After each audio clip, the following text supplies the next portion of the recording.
नमस्कार दोस्तों, UP triple S C से स्वास्थ्य महिला कार्यकर्ता भर्ती में ज्वाइनिंग की प्रक्रिया को लेकर बात करेंगे। 7,189 की नियुक्ति पत्र वितरण की नई डेट कब तक दिए जा सकते हैं। इन अभ्यर्थियों को नियुक्ति पत्र 8,831 में से जो है यहाँ पर 277 सीटों को होल्ड करते हुए बाकी जो कैंडिडेट्स हैं उसमें फ्रेशर, संविदा कर्मी, प्रोविज़नल, विदहेल्ड सभी अभ्यर्थी सम्मिलित हैं।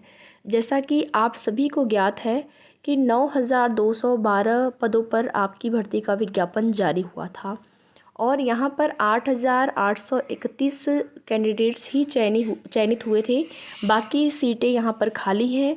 तो शासन के पास एक और रास्ता है, आयोग के पास ये रास्ता है कि यहाँ पर जो याचिकर्ता हैं ईडब्ल्यूएस आरक्षण का जो भी सुप्रीम कोर्ट मैटर है उसमें शासन चाहे तो इस भर्ती को यानी कि 8,831 की जो उनको नियुक्ति पत्र मिलना है, चाहे वो फ्रेशर वाले हों, प्रोविज़नल हों या फिर विदहेल्ड वाले कैंडिडेट्स हों, सबको नियुक्ति पत्र दिया जा सकता है। ये ऑप्शन है शासन के पास।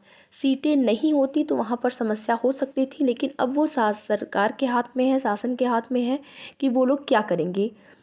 कि जो याचिकर्ता हैं अगर उनकी सुप्रीम कोर्ट से जीत होती है तो फिर जो बची हुई सीटें हैं उस पर उन लोगों को नियुक्ति दी जा सकती है। अगर सीटें नहीं बची होती तो यहाँ पर समस्या हो सकती थी, लेकिन सीटें बची हैं तो यहाँ पर ये किया जा सकता है कि याचिकर्ता की अगर जीत होती है तो उनको बची हुई सीटों पर नियुक्ति पत्र मिल जाए। तो इसके लिए यहाँ पर एक प्रयास करने की ज़रूरत है।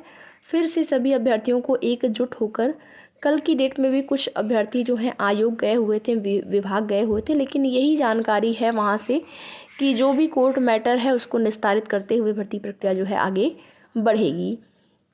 और प्रोविज़नल वालों के लिए यही बताया गया आयोग की सचिव सर के द्वारा कि उनकी जो डीवी है वो मार्च में कराई जा सकती है, मार्च के ही महीने में यानी कि इसी महीने में।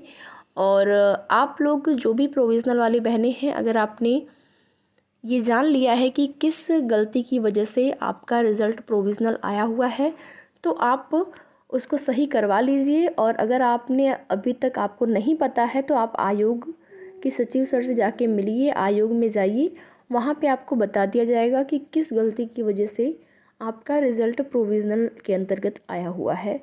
तो आपकी वो समस्या भी दूर हो जाएगी। उसके बाद जब डीवी की डेट आ जाएगी तो आप लोग जिस भी गलती की वजह से आपका प्रोविज़नल आया हुआ होगा उसको सॉल्यूशन करते हुए, उसका समाधान करते हुए आप लोग अपना डीवी करवा लीजिएगा। तो यहाँ पर अभ्यर्थियों का ये कहना है कि क्या जो 277 सीटें हैं उसमें केवल जनरल वाले ही हैं, केवल जनरल वाला नहीं, अनरिज़र्व कैटेगरी उनको कहेंगे, केवल अनरिज़र्व कैटेगरी के ही हैं या फिर रिज़र्व कैटेगरी वाले कैंडिडेट्स भी हैं। तो देखिए यहाँ पर जो 277 की लिस्ट होगी उसमें सभी अभ्यर्थी सम्मिलित हैं। सभी अदर कैटेगरी वाइज, चाहे अनरिज़र्व की बात करें, ओबीसी, एससी, सभी अभ्यर्थी सम्मिलित होंगे जिनका चयन ईडब्ल्यूएस की सीटों पर हुआ है। जो भी देखिए कट ऑफ अभी से कुछ नहीं बता सकते हैं कितने कट ऑफ वाले अभ्यर्थी उसमें शामिल होंगे।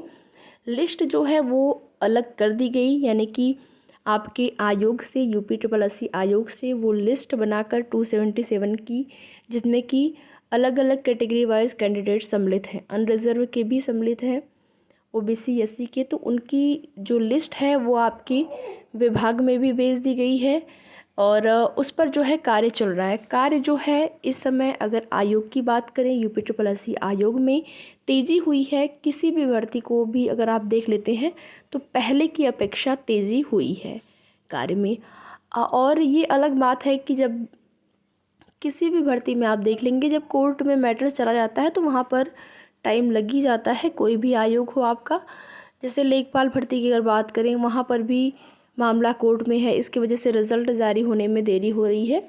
तो ऐसा होता है, ठीक है। तो कोर्ट में मैटर जाने के बाद एक बार, जैसे यहाँ पर ही देख लीजिए आप लोग, सुप्रीम कोर्ट में मामला जाने के बाद नियुक्ति पत्र की जो है डेट कंफर्म होने के बाद फिर उस डेट को स्थगित कर दिया जाता है।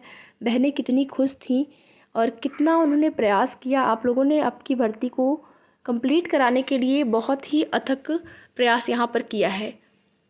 पढ़ाई भी आपने की, जैसे कि आप इस मेरिट में आए, इस भर्ती में सम्मिलित हुए और उसके बाद नियुक्ति पत्र वितरण को लेकर भी आपने बहुत प्रयास किया है, लेकिन अभी भी ये प्रयास करना शेष बचा है जब तक कि नियुक्ति पत्र मिल नहीं जाता है।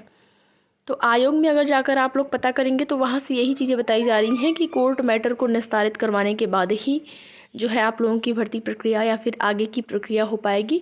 तो आप लोग यहाँ पर शासन से मिलिए। अगर मुख्यमंत्री जी से आप लोग मिलते हैं, ज्ञापन देते हैं, तो वहाँ से कुछ रास्ता या समाधान आपकी समस्या का किया जा सकता है। बाकी आगे की जो भी जैसी भी जानकारी होगी आप सभी को समय समय पर सूचित किया जाएगा। वीडियो में लास्ट तक बने रहने के लिए आप लोगों का बहुत बहुत धन्यवाद।